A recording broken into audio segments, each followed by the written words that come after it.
hear that constantly, and we're grateful for that, but for the most part, there's no follow through. This guy, when he found out about EBV, would not leave me alone. So he got on the panel, he began helping with the banking side. You know, we did that finance panel yesterday with no bankers intentionally. That's because the information that he's got to share with you was too valuable to just stick him on some panel for a 20-minute discussion. So, Greg's got a really exciting new bit of information to tell you about today. He is one of 2 certified, did I read that? That's right. 2 certified Profit First trainers in the whole nation. Bankers. So, let's welcome Greg Martin. Greg, thank y'all so much for being here. I gotta tell you, this really is a highlight of my year, and I really appreciate the time that all of you have invested in yourself, in your business. And I want to specifically say, as a service member, and my wife Sarah is here, so we know what it's like to be in the military and then to be deployed, to really suck it up for the benefit of everybody else that is here. So thank you not only for your service, thank you for your willingness to stand in the gap, and make sure that you thank your families for us, all of us, when you go back, not only for them giving you this time to invest in your business, but for the time that they supported you and us while you were in the military. So thank y'all so much. Thank you. You guys are amazing. So I want to tell you a little bit of a story. So 2 weeks ago, my family and I went to Durango, Colorado, and we went on a whitewater rafting trip. Has anybody been to Durango? Okay. All right, now I'm trying to actually have engagement during this time, so I'm going to bribe y'all. So. Oh, you ain't got a word now. We finna talk. There you go. Bring it on. So it helps to ask questions. Let's talk. Yeah, Let's talk. That's how you get better. Bring it on. No, seriously, so we went whitewater rafting, and the first time I went whitewater rafting, I was probably about 12 years old, and we were in upstate New York, and there wasn't a whole lot to remember about that trip, but I do remember a couple things. One, it had rained for the entire week beforehand. So we go there, and we're like, okay, is this going to happen? What we're going to do? So the night before we actually go out, of course it's dark, and we go see the river, and it's just rolling. And I mean, I'm 12 years old. I don't know what the hell I'm getting into. So I swear I see a tree that's like 24 inches around, and it's got a tree root that's this big just going down the river. And you're like, what in the world are we going to do? So what does a bunch of adolescent males do? Sure, we can handle that. No problem. So the next day we go ahead and we're like, okay, we're actually going to go ahead. We're going to get on the trip. So we get up.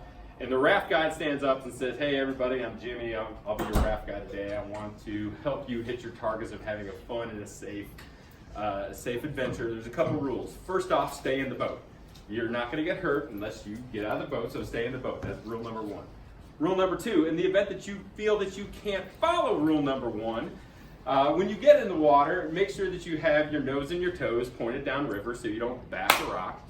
If you go down and you touch the river bottom, push up, jump out of the water. Don't stand up, because if you stand up, you can get your leg caught in a rock, you can get pushed under, and then you can drown or something worse. And then if you're there and you're going down and you see those river brambles, those are those big piles of dead wood and stuff like that. I said avoid those, because obviously you get in one of those and bad stuff can happen. So it was great. So we hopped in the river. We were going down probably about an hour or so into it. We were going into so that's when you learned about the different rapids. Class 1 is really gentle. Class 5 is, oh crap. So probably in about a class 3, we were going down, and I decided I didn't want to follow rule number 1 anymore. So I decided I was going to go out. Well, then it was really cold, really wet. I was like, oh crap, what am I doing? I want to get back in. So I remember, okay, rule, don't stand up. If you stand up, you're going to drown. That's bad. So I had the river bottom. I pushed up. And when I pushed up, I didn't break the surface. What I did is I felt this big thing up in front of me. So obviously I can't breathe. Well, I've been working with entrepreneurs for the last 13 years. And only the most courageous and the most honest of them tells you that entrepreneurship is kind of like that river rafting trip.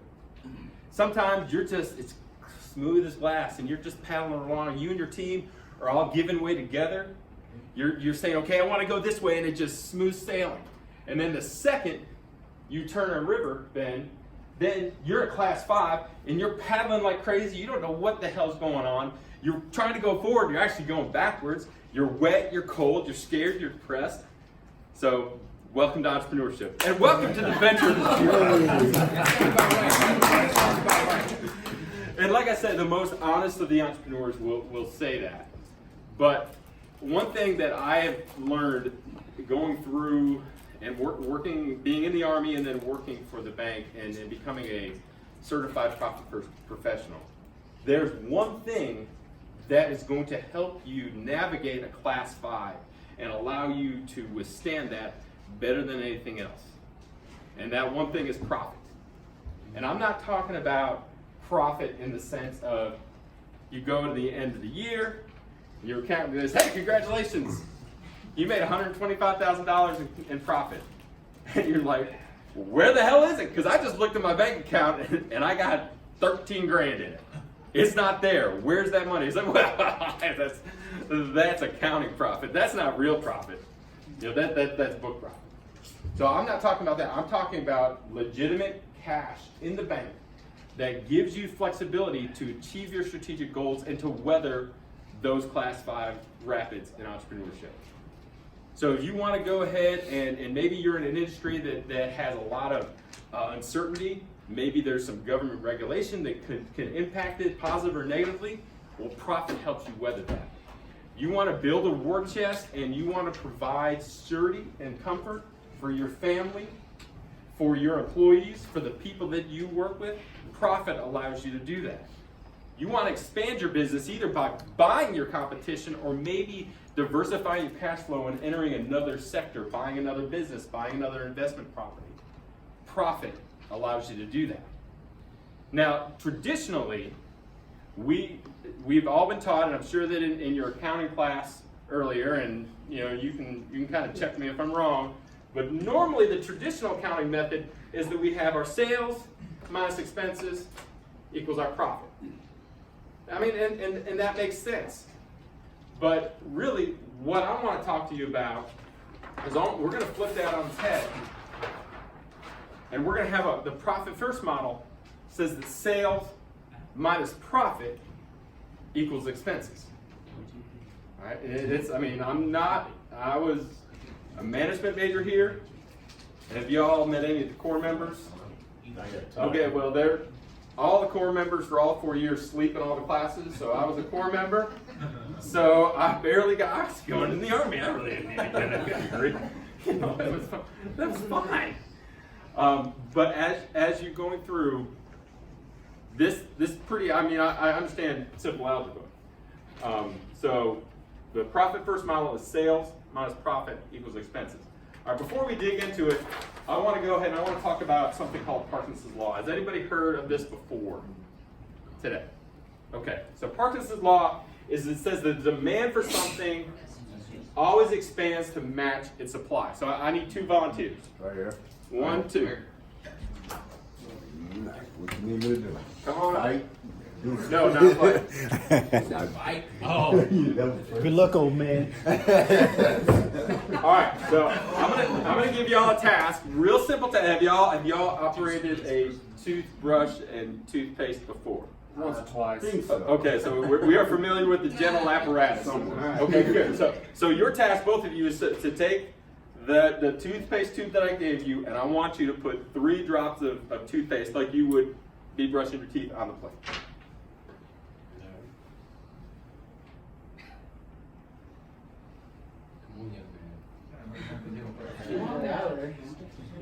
There you go. Okay, so we got 3. You're there we go. All right, so we got 3. Okay, there we go. Good. All right, thanks a lot. There you go. All right. Come on now. That's how easy it goes. All right, so y'all check this out. So look at the toothpaste tubes. All right, one's got plenty in it. There's plenty of supply here and here. One's not. I bet you if I would have given you some scissors, you probably would have cut it open and dug it out. it had the 3 drops of toothpaste. All right. So, but let's look at the 3 drops. These are nice, even drops. They're all consistent. They look really good. Now, what happened if you were to smear one? What would you have done? Yeah. Oh yeah, you just put some more on. I mean, I got plenty of it. All right. But if you would have smeared one, well, you did. So what? The point of this is not how well you can operate a toothpaste tube, but the point of it is that one tube had a lot of supply. You both had the same task. All right. You just had to get a hell of a lot more scrappy in order to accomplish the task. You didn't have the benefit of the excess supply. So when you're going through and you're looking, so what is the toothpaste of your business? What is the oil that drives the engine in your business? It's cash. And if you don't control the cash, then your business is just going to eat it up. It's going to just consume it, and you're like, oh, okay, yeah, that order. I had a client come back and say, okay, that order wasn't right. We're go ahead and we'll just comp that and we'll move on. I'll eat that $120. I got plenty of money in the bank. But the fact of the matter is that if you lower the available supply, then you're gonna get creative, and the demand is gonna shrink. Very similar. Does anybody have? Raise your hand if you've got a 401k or a thrift savings plan or something like that. All right. Who's the first one I saw? Oh, he got him a book. He got him a book. All right. The point of that is just like so if you invest in a plan like that, where's that money come? That money comes right off the top, typically before you even see it. And then all of us adjust our daily and our household consumption to match that level, right? And so the profit first methodology is the same exact thing, and that's whether you want to nerd science up or not, but that's Parkinson's law. Okay? So let's talk about, now we're going to start getting into some of the concepts within Profit First and some of the things I need, Ricardo, do not kill me. This is not, we're not double entry accounting. We're not going to go down to the penny. All right, this is a methodology. And if you want to nerd out, we can go down to that point. There'll be no nerd now. But the point of this is let's just kind of walk through it and let's understand it. There's a concept in Profit First that's called real revenue. All right, and a lot of people, the first time that you read the book and you read the book, you're gonna say, okay, well that is sales minus materials minus subcontractors. Well, these kind of sound like cost of goods sold, right? Mm-hmm. So real revenue is just your gross profit, and that's not necessarily the case. Okay, we're gonna kind of tweak it a little bit. Real revenue is your sales minus materials if your materials are 25% or more of your sales, or minus your subcontractors if your subcontractor expense is more than 50% of sales. All right, let's think about it this way. All right, let's imagine I've got a client that is a wholesale importer. All right, so he imports goods from China and then moves it off to whoever, HEB, Dollar Tree, Kroger's, stuff like that. Big box, Best Buy, big box stores. All right, so he only makes, that's a very, very, very thin margin company. He only makes 25 cents on every dollar. His material costs are 25 cents, or 75 cents of every dollar that comes in. So when you look at it that way, he has to run his entire business on 25% because he's already gone to all the different factories in China and tried to get the least expensive product that still meets the quality demands. So when he comes in, he knows that 75 cents out of every dollar is already accounted for. So his real revenue is his sales minus 75 cents for his materials. All right, let's think about the subcontractors another way. Does anybody in the beauty? You're in the beauty. The beauty. So talk about like a salon. Has anybody either owned a salon or been part of a salon? Does anybody know someone that owns a salon? There we go. All right, well, give it to a butter. Give it to a butter. Yeah. Y'all swapping. More that way. Okay. All right. I'll focus that way.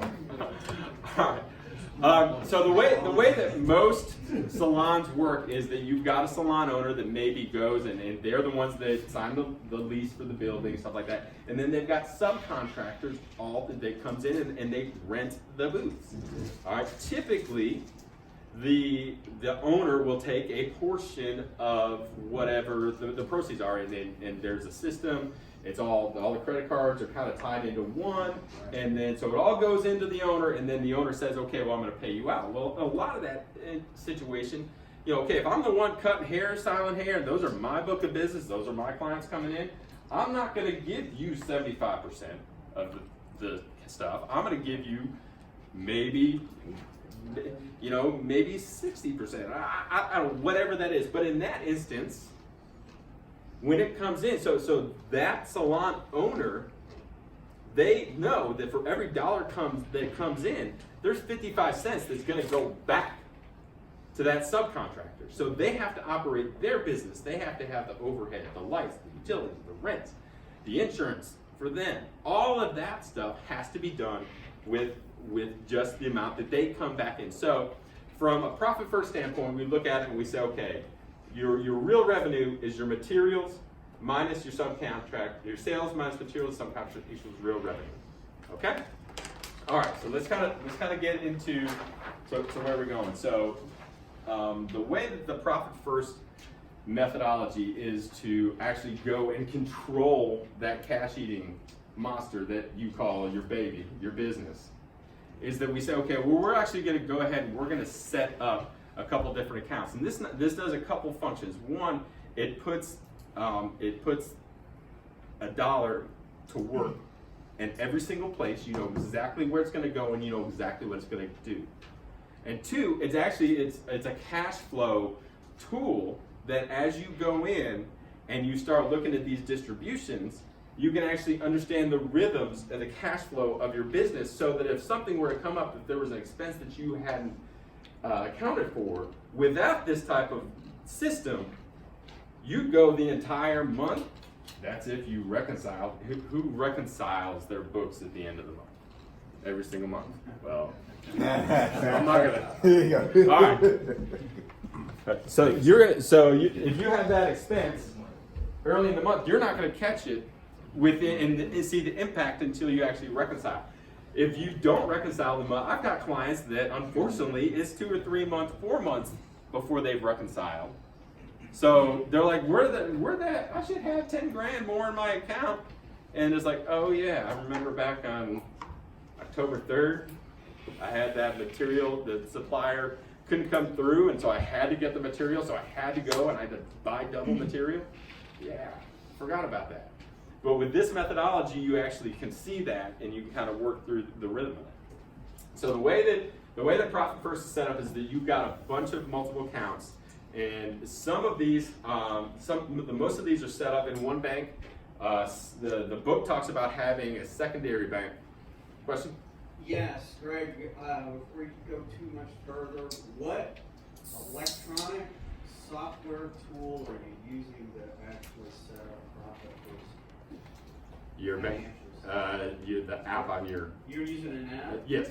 Can you No, use anything else? Or? The app is your bank app, because you're setting up the accounts. You don't have some accounting softwares have the ability to like segment out and say, okay, all your money is in one pot, but you actually have money allocated differently. This is physically have separate accounts that are separate up with that. Okay. So you pull up your app and you see, okay, here's my income account, here's my materials account, here's my owner's compensation account, here's my OPEX account. All the expenses, guess where it's coming out of? The OPEX account. Thank you. So, yeah, great question. Yeah. So we actually just switched banks, and my partner made this suggestion right here. So we have a holding account where all the money comes in. We have a spinning account for Amazon, Newegg, all of that. And then we have a rent account. We have we've made a bills account. Good. Payroll account. So all the accounts are separate. It all flows in one and then goes out. And we actually do it on a weekly basis because we have so many transactions happening. Good, but that's a way you want to come teach? No, I want to learn more. I think you got it. I want to learn more. But, Well, we but just, no, we that's just came exactly up right. with it. So, okay, so the first thing with profit first, so you get a check, you get an ACH, you get cash.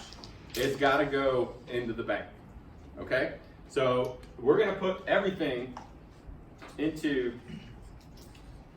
the income account. All right, so everything goes into that account. And then either on a weekly basis or as we kind of go through with the book, what's recommended is on the 10th and the 25th, we actually do allocations to these other accounts. All right? And the reason we do it on the 10th and the 25th is because most bills are due either on the 15th or the 1st. All right, so that gives you enough time to kind of work through that. So what do we talk about real revenue? We talk real revenue, what comes off the top if you have more than 25%? What comes off the top? Materials. Materials.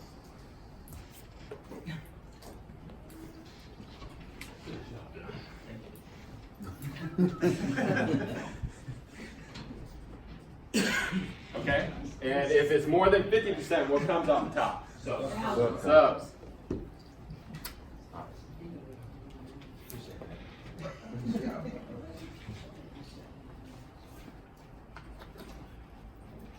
Okay, so for the purpose of this discussion, we're going to assume that your materials are less than 25% and your subcontractors are less than 51%. So when you do your allocations, there's going to be 0% that gets moved over to these accounts. You don't even have these accounts, okay?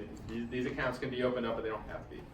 So when you were explaining the real profit, Mhm. you said it has to be for materials, it has to be more than 25%. More than 25%. But is that, so like let's say you are in the same situation where you have a wholesale purchase, should you move 50% if that's what or are you just moving 25% no matter what because you're taking more? So the beauty of Profit First is that it can be adapted for any business. All right. So the reason we say 25% is that service-based industries, their materials, it's very rare for a service-based industry to have more than 25%. But if you come in and you say, okay, look, you know, my cost of goods or my materials are 25%, but I really need to make sure I've got that money set aside, then you can open up that material account and you can do that. That may be, you know, you look at your numbers and that may only be 15%, but then you move 15% over.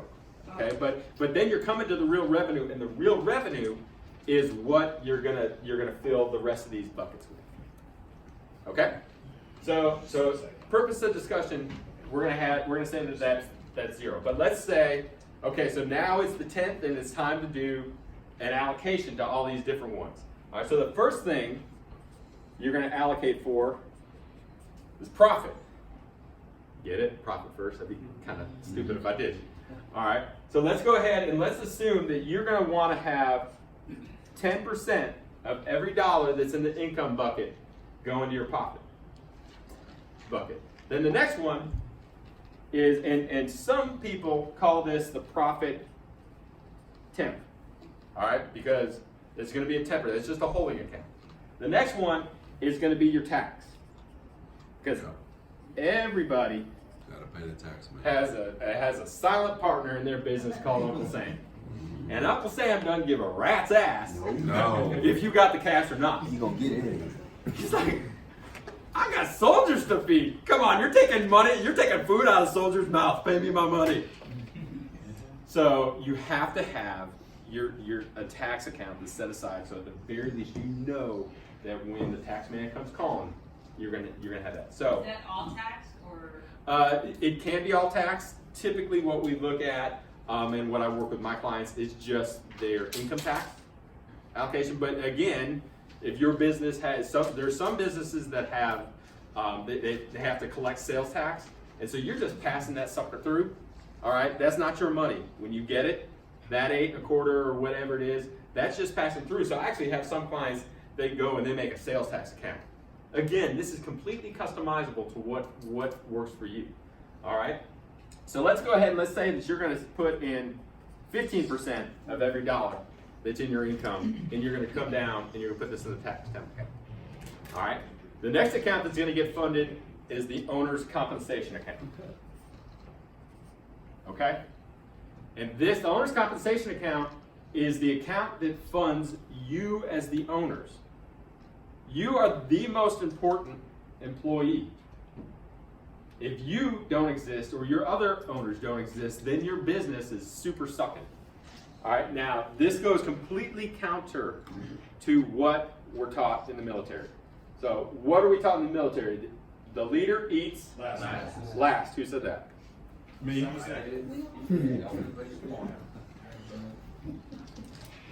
The leader eats last. Yeah. And while I don't disagree with that, the problem is that at the end of the day, if you don't have money to pay you, then that is a problem in the next account. You have allowed your operation expenses to exceed the ability of the business to pay. Because if you, let's follow that train of thought. If you eat last every single time, sooner or later, you're going to look up and be like, I've got a $4 million business. I work 120 hours a week. I'm running my ass off. I'm stressed. I can't sleep. I can't remember the last time I went on vacation. Screw it. I'm paying all of my vendors to be able to have this hobby because I ain't making money at it. It is taking all my time. That is not sustainable. You have to demand that the most important employee gets compensated, and you have to plan for that off the top. Now, that's hard, and it's a lot of this is simple to say. This is not easy. But as you're going through, so the owner's compensation, so that is your salary. That is maybe you've got some specific distributions that you have to have as a guaranteed distribution. Maybe your vehicle, your cell phone, your kid's vehicle, the country club membership, life insurance, whatever it is that benefits the owners, that helps sustain the owner's lifestyle. That goes in the owner's compensation. And let's go ahead and let's say that you want to have 30% in there.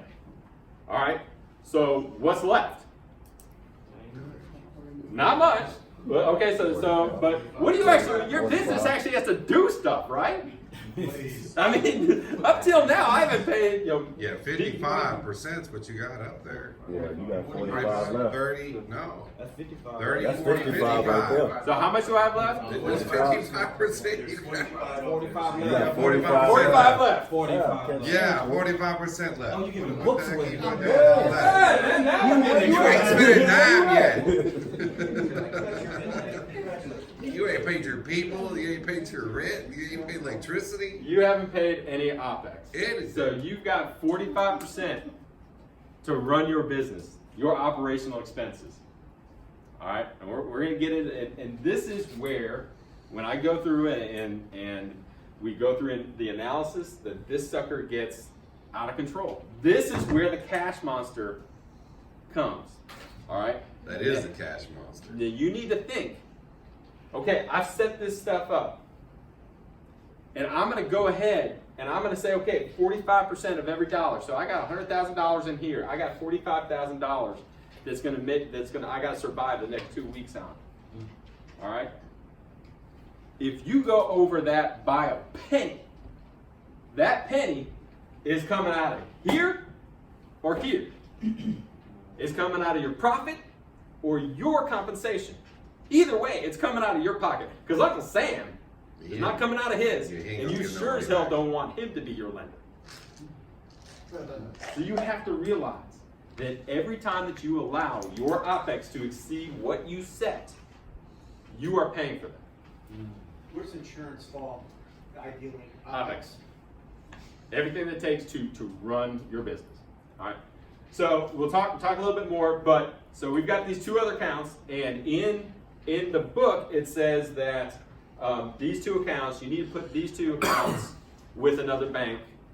I've worked with clients that sometimes that works, sometimes the clients have discipline enough to be able to say, okay, I know my profit is in this account, I know my tax is in this account and I'm not gonna touch it. You gotta know you. Some people are disciplined like that, some people are not. I have some clients that they're like, look, Greg, I don't need another bank.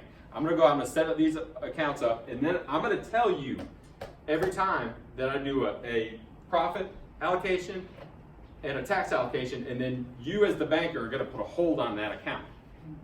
So it's still my money, and I still can see it in there, but I can't access it. And if I need to access it, then I'm gonna be like, well, you're gonna call me. I'm not restricting you. I'm not telling you that you can't have your money. I'm just telling you that you're gonna tell me what's going on in your business. Just accountability. And what are we gonna do? That's exactly right. It's accountability factor. All right, so so these are called the profit hold and the tax hold. Okay? Okay. So it is all about, remember Parkinson's law? What do we talk about? We're shrinking that plate. We're having the amount of cash that's available for your business to consume shrunk, because we're actually giving it tasks to say, where's going to be your profit, your tax, owner's comp, OPEX.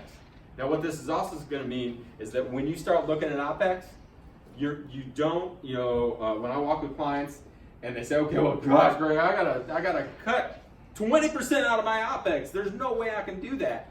And so they just start looking at big line items. So what's your big line item? It's your salary, payroll. And I'm not saying that sometimes it doesn't need to make adjustments for that, but you don't go through and start slashing big numbers just because it's a big number. You got to be smart about it. You got to be strategic about it. You've got to go through and say, okay, well, I've got this $200 of expense in magazines. I don't have a freaking waiting room. Why am I getting all these magazines? And that's something small, but you're eliminating that expense that does absolutely zero to help you earn more profit. All right, so you've got to do the analysis of, okay, well, how do I go through and how do I adjust the expenses that this thing is eating, and to be able to say, okay, how can I make it work smarter? How can I make my pennies start acting like dimes? How can I make my dimes start acting like dollars? And I'm gonna get scrappy. I'm gonna get the toothpaste tube, and I'm gonna squeeze it and pull it, and then I'm gonna take this top off, and then I'm gonna squeeze it some more. And when that's done, I'm gonna go back my car tire over it so that I can squeeze it out more. And when I'm done with that, I'm gonna cut it open, and I'm gonna dig everything out. So I've got every single thing. I've been scrappy. I've been very resourceful. I mean, think back. So who here is in a business that is less than 2 years? Okay, we gotta go. All right, so I got another book back there. You've already read it 8 times. You can. And when you start your business, you don't have a $30,000 marketing budget. You don't have a $10,000 expense account that you can go get a booth. You don't have a lot of things. Great. This is where the military prepared all of us for entrepreneurship. What does the military tell you to do? I want you to go take that hill, but I'm going to give you a third of the manpower, a tenth of the equipment. I'm going to cut the time that you got to do. You say it takes 3 days. I'll give you a day. Figure it out. Good luck. Oh, and by the way, that's not dirty weapon. Well, that's kind of your own fault. So the point is that is one of the things that I love about military entrepreneurs is that they go through and they see obstacles and they're like, cool, all right, let's get scrappy. Let's figure it out. How the hell am I going to accomplish? Because failure is not an option. I can't not take that hill. I can't not be there for the link up in order to switch out. I've got to be there for my brothers and sisters. So you get scrappy. Now you apply that methodology and that mentality and you go through here, but you've got to be smart as you're going through. And as you're cutting OPEX, you don't cut just because it's a big number. That may mean that you give up and you be like, you know what, I really love this space, But when I sit down and I really look at it, I've had 5 clients come see me in the last month. I can either start saying, hey, I want to come see you at your business. I hate my office. My office is boring. It's a damn bank. All right, I'd much rather go see my client's office. It's more interesting because you can see the world that your client lives in, and you can engage and you can serve them better by understanding where they work. But that doesn't mean, so that means you don't need to have an office. And if you do, you can rent when you go to Regis, or you can, WeWork or something like that. You find out where your expenses are, and then you cut where it's going to impact your profit and lease. And the good thing is that a lot of the stuff you can say, okay, well, I'm going to maybe ratchet back on my marketing, and I'm going to try that for a quarter. If it hadn't really impacted my sales, because my marketing guy was like, dude, you got to do this. If you don't have this, then you're going to be left behind. Well, I just stopped completely advertising. Didn't impact my sales. So really, did it really have? And I've got a story that I've got a friend of mine that is a marketer, and he specializes to lawyers. And he had a client that's like, I've got to have my name on the back of the phone book. $10,000 a year, like clockwork. All right, it's got to be there. That's how they see it. And he's like, okay, great. I'm done arguing. I've argued for the last 2 years over this.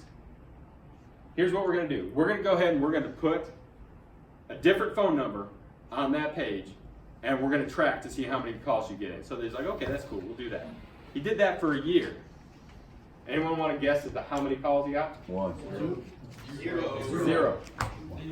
Zero. You already got one? All right. They spend $10,000 a year to get zero return. So he just took that $10,000 the next year and then redeployed it, and we actually tracked it, and that $10,000 generated $250,000 of revenue. You think that was a pretty smart idea to do? Kind of sucks. You should have done it 3 years ago, but it's a smart idea. All right. Question. This may be a silly question.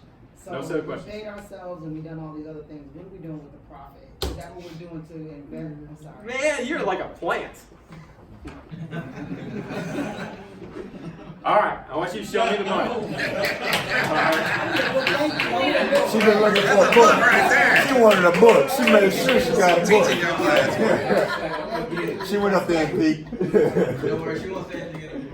All right, show me the money. All right, so what do you do? So at the end of, so every 10th and 25th, you're putting this money away, and you got this money socked up in your profit account, you got this money socked up in your tax account.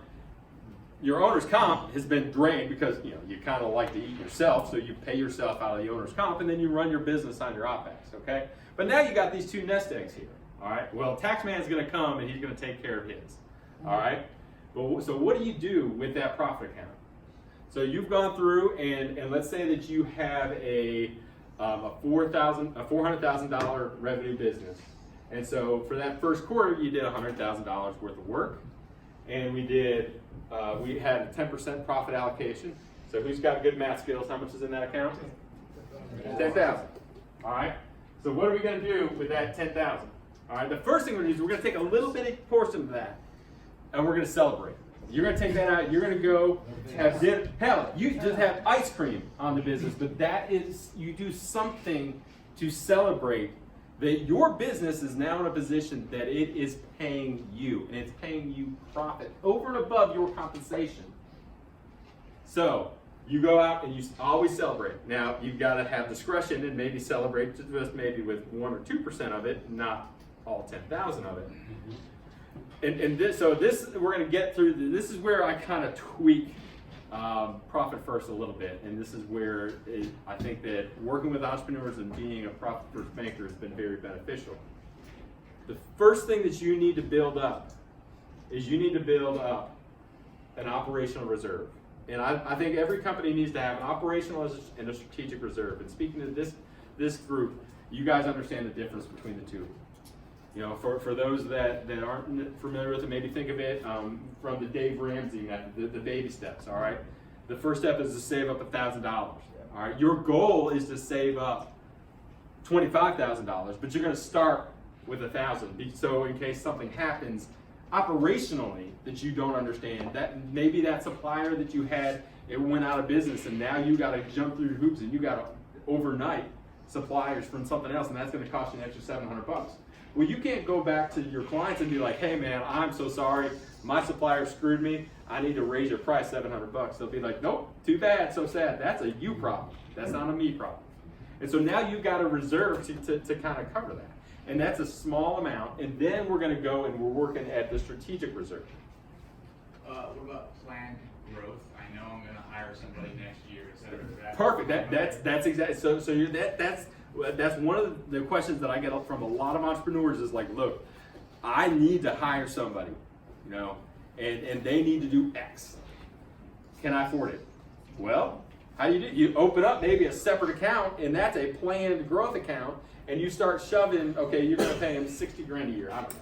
But you start shoving $2,500 every 2 weeks into there. Well, that's $5,000 a month. That's $60,000 a year. And if your business, if your OpEx can absorb that, then you go through, and maybe you're halfway through the year, and you're like, look, okay, well, obviously, if I bring someone else on, it's gonna have some they're gonna have some benefit, and there's gonna be some ramp up time, you know, because they're not gonna hit the ground running.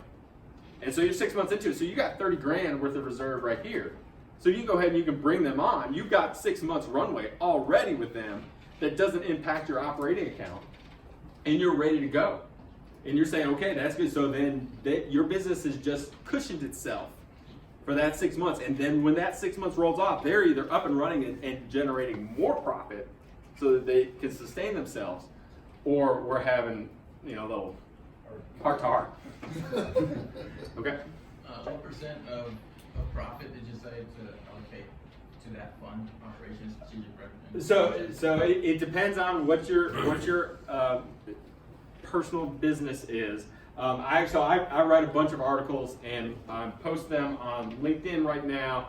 But starting next Tuesday, I'm going to have them all, or hopefully I have them all posted on the entrepreneursbanker.com. And one of the articles specifically talks about how big does your war chest need to be. And the fact of the matter is I can't tell you because it depends on your business, it depends on the fluctuations within the business. If you've got a business that has really high material costs, well, maybe you need to make sure that you've got some stuff that's stockpiled. If it's really volatile, I mean, the corned beef business, there's one holiday a year that you can sell corned beef. So you got to have a lot of cash, but corned beef takes a long time to actually make. So you got to have a lot of cash or access to capital in order to hold a large amount of inventory until St. Patty's Day, and then you pray to God that they don't drink too much green beer that they forgot to eat. All right. So it depends on your business, but I think so. You celebrate, and then you start to build your cushion. All right, because then one of the other things that you can do is that you destroy debt. And I know this is probably super silly coming from a banker, but the flexibility that your business has when it doesn't have any debt is amazing compared to when you have to pay the bank $5,000 a month in mortgage. What you can do when you have no debt, when you are the commander of your own ship, when you are there and you can say, I can do whatever I want and I don't have to pay that, it's amazing. So eradicate debt. The only debt that is good debt, in my opinion, is debt that helps you to either sustain or grow profits. Everything else is vanity and ego. And unfortunately, I have entrepreneurs that I work with that they have a healthy dose of vanity and ego, but then that's where I try to coach them. Be like, okay, really, what are you trying to accomplish? Why do you have to have this right now? Why do you have to have this beautiful building that no one's going to come see? Okay, so in the OpEx, we're putting in the payment for our loans, right? That's correct. So this is to add even more to that. That's to eradicate it, Okay. to pay it off sooner. You got a 5-year note, I'm going to pay it off in 2. Gotcha. All right? All right, so you've gone, you celebrated, you start to build your operational, your short term, and then your strategic, your long term. Maybe you want to acquire somebody. Maybe you want to, you say, okay, in 3 years, I know my equipment's going to be obsolete, so I'm going to start saving for that so that I can stop having to actually get loans on that equipment. I mean, I've got a client that every year has got about $200,000 of loans that roll on and roll off every single year. And I'm like, dude, you are killing me. It's like, okay, as a banker, it's like, okay, great, that's great. I don't have to really work for that 200 grand because I know he's going to need it. I was like, I want you to stop doing that, because in that $200,000, you're paying me $13,000 a year when you look at all the loans. How about you start putting that $13,000 in your own pocket? Well, the way you do that is that when one loan falls off, you start building a reserve. So at the end of the first year, you've got $50,000 set aside. So now you only have to borrow $150,000. And then the next year, you do the same thing, and now you got $75,000. So you have to borrow $125,000. And then in 4 years, you're paying cash for that stuff. And you're taking that $13,000 and you're putting it back in your own pocket. So, but then so let's say you got all the way that you got a good, strong war chest. You don't have any debt, operational debt. Then what do? What the hell are you in business for? I know that making money and being and having cash is not the only reason that you start a business. But daggone, you guys work so hard. Take that profit out and give it to who it's owed to, the owner. Unless it's nonprofit. What's that? Unless it's nonprofit. But even a nonprofit needs to make Salary, profit. yes. I get paid. Because you gotta get got to paid be to pay sustainable. Hey, make it rain. You know, or you build that war chest so that when something happens, you've got the ability to do that. Can't really do that without. That's right. Or you sit there and you invest in OPEX to have better donors so that you can get more money in so that you can build this all up. Greg, I mean, I have my views on this, and I could offer an opinion, but I think you should share, where would you want folks putting their war chest? You mean? Not investment-wise, Yeah. account-wise. You mean like either at the same bank or at a different bank? Or what Here's my thought. I come from the practice of law, so my advisement is to make sure that my clients basically have as little in their operating accounts and all of their business accounts as possible. If you have a large war chest there, it makes it very attractive for someone to basically come after and attack in the event of liability. from a litigation standpoint? You know, I completely understand that, and you've got to kind of be comfortable with where you are on that. The one thing that I would say is, so the alternative is that it's taken out as a distribution and held personally. You've got to make sure that you've got the strength to actually to be like, okay, this is not my money to play with. This is my business money. I'm just holding it in my name. All right, and then psychologically, it's a function of, am I okay if my business, because your business may need it. Am I okay with taking $100,000 and putting it back into the business? Some entrepreneurs are fine with that. Some entrepreneurs see that as a psychological hurdle. You've got to know yourself, and then you've got to talk with your advisors to be able to say, okay, how do we mitigate the stuff that potentially can be out there as far as like the account? Yes, this is cash. This is not investment. This is not put in Bitcoin and grow your war chest from 2,000 to 120,000 down to $120. So, yeah. Now, if you take it out as a distribution, you said that was an option, you would, and give it to yourself, you would pay income tax? There are tax complications, there are tax impacts of that. And that was set up, you wouldn't pay taxes on the K1 distributions, you wouldn't pay income, employment tax on cable distributions. It depends on how your company's set up, whether it be a C Corp, an LLC, an S Corp. That's why you talk to him and you talk to him. To be able to say, okay, well, here's my goal. Here's what I'm trying to achieve. How do I do this so that Uncle Sam doesn't get his chunk, but at the same time, I've got it set aside so that if needed, I can work through that. I mean, I've got a client that is in a very high risk industry, and we had a loan covenant that he had to keep X amount of profit within his company. And after the first year, he had a really good year. He's like, look, I want to take that out, and I'll leave it in there if you absolutely require, but you're gonna have to convince me as to why that is a good deal for me. And so what we actually did is we kind of talked through, we understood, we looked at it and said, okay, you're gonna take it out and you're gonna keep it. You're not going to Vegas with it.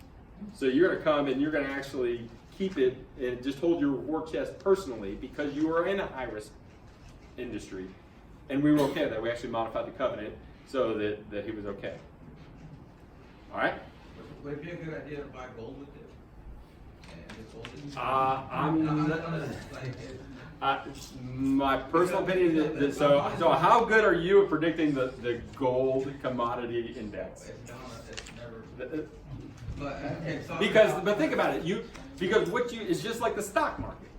This is your operational and your strategic reserve. Your business, your competition, your suppliers don't really care what the stock market says and be like, all right, you're up, so it's a convenient time for me to go out of business. No, the way that it'll work is they'll go out of business and it tanked, and when you need that cash, you put 100 grand into it and there's only 60 there. So. Can I add to that?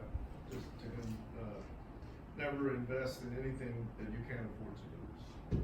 Yeah. That's the way I would do it. Well, the reason I'm asking is because the business I'm going into, I could get sued. Real estate investing, you can get sued there, happens a lot. It's got to be a point where if I don't have that money there, people can tie me up for litigation and for a bogus lawsuit even, and I'll just settle because it's worth more to me to just get rid of that so my assets aren't tied up in litigation. Well, then that's where you've got to talk with your team to say, okay, how, because not having that reserve is not an option. Yeah, I agree. So it's a matter of, okay, so where can I keep this reserve that's going to protect me and that it's still going to allow me to operationally do what I want to do, but my risk is reduced. So, Steve, you have a question? Or? No, look, if you need to put money somewhere, Louis, Put it in my bank. I'm your guy. You just go and do it. Hey, drop it off. I'm down in Corpus, bro. Down in Corpus. All right, so let's talk about the tax hold account. A lot of y'all probably are like, damn, 15% off the top? I don't think I've ever paid a tax bill that high. Well, and that's where you pay your CPA to kind of work through it and use the tools that you've got. But let's kind of walk through this little exercise. All right, let's assume that you've got a business that's got $100,000 in revenue. Okay? A month. Annually. Oh. Okay? And so tack on 3 zeros for you. So as we're going through, and let's assume that your OPEX is $55,000. Okay? So how much is left? Over? Who doesn't have a book? Who doesn't have a book? He said. 45. 45. All right. So now let's just assume that you're in the 35% tax bracket. Can someone take off their? What? Use a calculator. Yeah, use the calculator over here. Cut it out. Use the Cheap. resources. You have a book already? I don't think you need. And how much did we set aside for the tax account? 15%. 15%. So what's 15% of 100,000? 15,000. So what tax bill would you rather get? Let's say you only did 2%. So would you rather get a $13,000 tax bill or a $750 tax Man, bill? you give me 750. Okay, now let's say that Ricardo rocks Yeah, he does. and he eliminated your taxes. Oh, man. Oh. So you got 15 grand sitting in that tax hold account. So, but will you still have that 15 grand when you're all in jail together? No, cause you gonna cut him a check. You gonna cut him a check. The value out of jail. You make sure that his professional liability insurance is up to date. Exactly. You gonna cut him a nice check. He's gonna be all right. So you got that $15,000. Where's that money go? It's either profit or owner's comp, or you strategically invest back into your business. Either way, your business didn't suffer because you were able to run your business and accumulate $15,000. But then as you went there and you did that, now you got a bonus. All right? All right, so let's actually kind of walk through an example. All right, so let's let's pass these out. Yeah, we need some handouts. All right, do you have any kind of big level question or any questions at all? Kind of. Okay. All right, let me know when everybody gets. So actually, we're going to do an assessment on this business, and we're just going to kind of walk through and we're going to look at it from the profit first. I'm not sure if you're gonna cover this or not, but you touch any on, as far as insurance we can carry as a Yeah, we got business one. owner to, in case of a loss that we didn't plan for? I can give you my semi-educated opinion. That is not my area of expertise. We can maybe talk offline a little bit about that. But that needs to be one of your, what do you feel, your bail team? Your insurance guy to kind of help you that. Okay, does everybody have a copy of it? All right, let's hear. Raise a hand if you look at. So this is your income statement for the year. Raise your hand if you think this would be a good business stuff. We got $125,000 Yeah, I mean, at the end. right I'm there. doing I see it. $100,000 distribution. Yeah, I'm looking at the owner's compensation up there at the top. Yeah. Owner's comp is 400? Yeah, 400. Raise your hand. Come on, raise your I'm hand. in. All right, cool. When I sign up. All right, first thing to do, let's find out what our real revenue is. All right, so we got top line sales of 2.5 million. All right, we got materials of 500,000. What's the percentage of revenue? 25%. 20%. 20%. All right. So is that come off or is that considered OpEx? 25% or more. 25% or more, so it's OpEx. So it's OpEx. All right. Labor, subs, and these are specifically subs, $500,000. What percent of revenue is that? 20%. Okay. It's OpEx. Okay? Yeah. All right. So let's go ahead on the sheet on the bottom. Square number A1, really hard, put the top line revenue. Square number A2, really hard, put 0 because we're not going to allocate materials and subs. What square is A1? At the bottom, top line revenue. Oh, And then materials and subs, we've got 0. So real quick, what's 2.5 million minus 0? 2.5 million. 2.5 million. Give him a book. He's I already got a book. Give it to somebody else. There you go. There we go. All right. So we've got a top line revenue and we've got a real revenue. All right. So let's go through. Let's categorize all these expenses. So just call them out. Salaries. What do you think that is? OpEx. OpEx. Owner's comp. OC. OC. There we go. Rent. OpEx.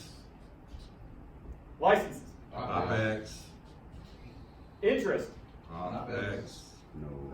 Actually, this is kind of a trick. This is kind of a trick question. Interest on what? On your loans. On the loan? On the loan. That's OpEx. You can consider that OpEx, but I'm gonna just ask you to just go in faith for just a little bit. We're gonna just have that be not applicable. What? It's not applicable. Just wait. What? Where can I get this bank? Yeah. What bank you work for? All right, let's finish this walkthrough and then we'll see. We have to, this is All right, business. depreciation. Depreciation? That's a NA. NA. When's the last time somebody wrote a check to depreciation? Not me. All right, that's an accounting expense. Again, this is helping you look at the cash flow of your business. What your business consumes, your business doesn't consume depreciation. Advertising's OpEx. Advertising, OpEx. OpEx. Employee benefits, OpEx. Computer internet, owner's auto, OC. OC. OC. Owner's life insurance, OC. OC. Owner's cell phone, OC. OC. Tools, OpEx. OpEx. OpEx. Utilities, OpEx. OpEx. All right. Now, owner's distribution. That's money. Maybe there's an owner that says, you know what, I need $100,000 every single year, so we're gonna pull that out of the business. It's benefiting the owner and their lifestyle. OC. OC. All right, business debt. So what makes up, when you pay the bank every month, what makes up that payment? It's broken into 2 parts. Interest and principal. Yeah. All right. What is the interest? So the interest is captured here, Yeah. but your principal's not, right? Right. But you still have to pay it, right? Right. And it still takes cash to pay it, right? Right. And so cash actually flows out of your business, right? Yeah. So that's why I'm saying that interest is going to be NA from now. So Because how much paying in it out of principal there. and interest payments do we make a year? 12 It's $11,250 a month. times There are 12. 12 months in a year. Yeah. Need a calculator? Who's got a calculator? Come on, I'm a What's the banker. You bucks? want me to take my shoes off? I can't count to 20. 135,000. And what's that considered? OpEx. OpEx. Okay. All right, so we've got blocks A1, A2, A3. How much profit did this business owner actually set aside so that they can strategically determine where that profit went? It's supposed to be 10%. Supposed to be, but this says someone hasn't incorporated profit first yet. So it's going to be 0. Right. You said, well, Greg, you had net income 125,000. Right. But what I'm asking you to do is that any profit that's left over from that is because you didn't spend it. You didn't strategically save it for a strategic investment or a strategic celebration or a strategic use. So it's 0. All right, your tax. Again, they probably pay some tax. But I can't tell you, based on looking at this, if that tax came out of the money that was earned this year, or they did an extension and then in September of next year, they had to scrape together whatever their tax liability was. So because, just like with the profit, because you didn't put that money to work and designate where it goes, it's 0. Owner's comp. Who can calculate an owner's comp? 400,000 plus owner's auto, life insurance, and cell phone. Right? So what's the number? Get my calculator. 428,000. How much? 528. 528. 528. There you go. You got one? Pass it back. That's what we're looking All right, 528,000. So what's the percentage of that? So 528. 528 is still about 20. How much? What's the percentage of 2.5 million of your About real revenue? 21%. 21%. 21%. You got one already? Yeah, she can All get it. right, pass it back. All right, now, so who can tell me the OpEx? So basically what you're going to do is you're going to add everything else back up, and don't forget your business debt. Don't forget your top line, don't forget your business debt.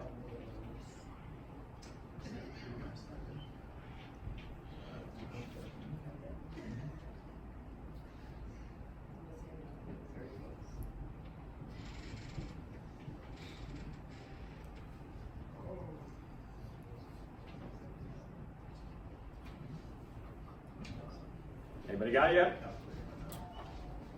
How about 2,042,000? 2042. 2042. Yep. What's the percentage of that?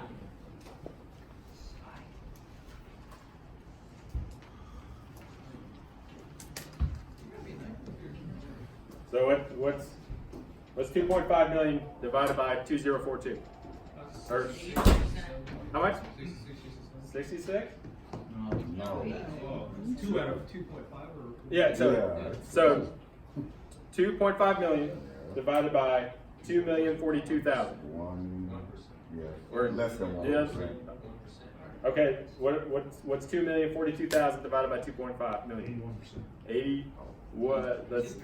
I'm an artilleryman. Let's kind of round up. 82%. 82%.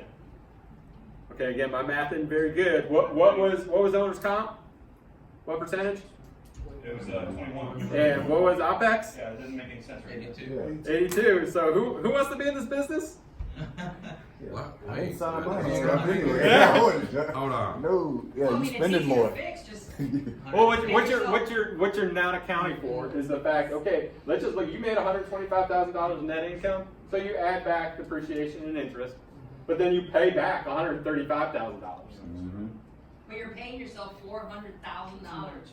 I mean. Yeah, but then that means you're also having to, so you paid yourself, and now you gotta take money out of your own pocket